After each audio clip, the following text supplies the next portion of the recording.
Insistent by ariescelestial.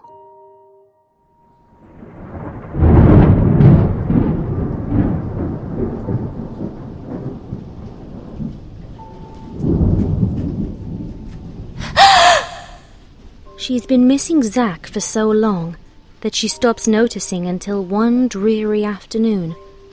It starts to drizzle, and she feels the wind ruffle her ribbon as though it were a hand.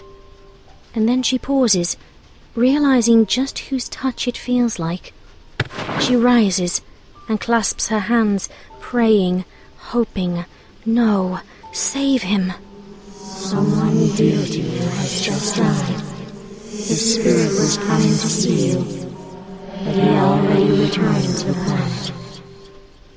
She spoke those words once to her adopted mother, and that was one of those few times when she didn't see Elmira as Mom, because the woman had pulled away from her, cut to the quick. Just as Aerith feels, staring up into that rainy sky, the planet murmuring to her of someone dear who'd been coming to see her, now lying dead just beyond Midgar's borders. And for the first time, she can truly empathize with what Elmira had felt, as the girl pulls sharply from the soothing tones of the messenger that only brings tragedy.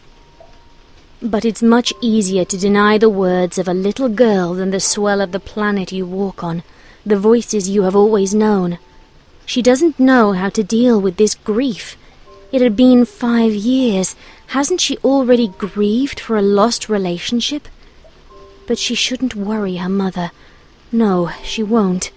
So grief and guilt wind through her, subtle but insistent, until she finds herself watching a pipe leaking Mako energy with no particular thought except that it was quiet, not a whisper to hear.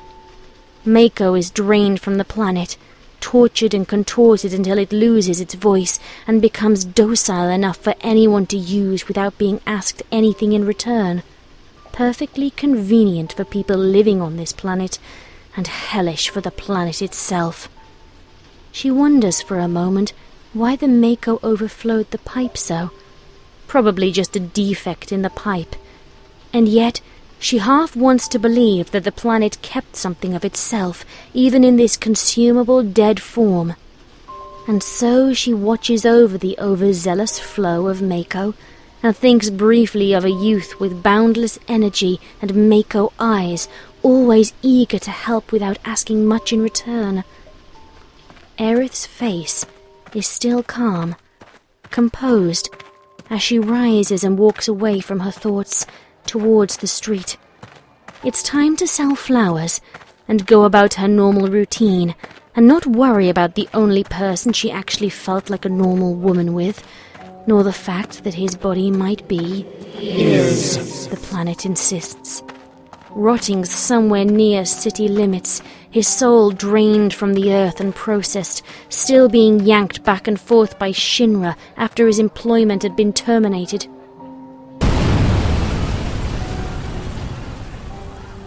In an odd way, she's almost grateful for the explosion when it happens. The feeling evaporates soon after, when she realizes the hurt it's caused. But for that moment she's awake and aware, and when she spies a blonde soldier fleeing the scene, she sees him and not Zack, which is good, because just as he says, "Don't see many flowers around here," she catches the Mako blue eyes and the way he holds himself, and it's all she can do to set her shoulders straight and walk away and not leave her fingers lingering on his after he takes her blossom. That night, she doesn't dream. She only stares up into the darkness of her room, needled by endless questions of the blonde man and the reactor explosion and Zack, and could the two men possibly be related somehow? Buried in the pile is trivial curiosity. I wonder what he did with the flower. She makes her way to the church in the dawn's glow, her steps leaving long shadows, and this time when the planet whispers, she listens, letting the voices wash through her as her fingers dig through dirt, tending to the plants that grow here and only here. and she does not know this now. But high above her, on the plate, a blue-eyed blonde mercenary freezes for a split second.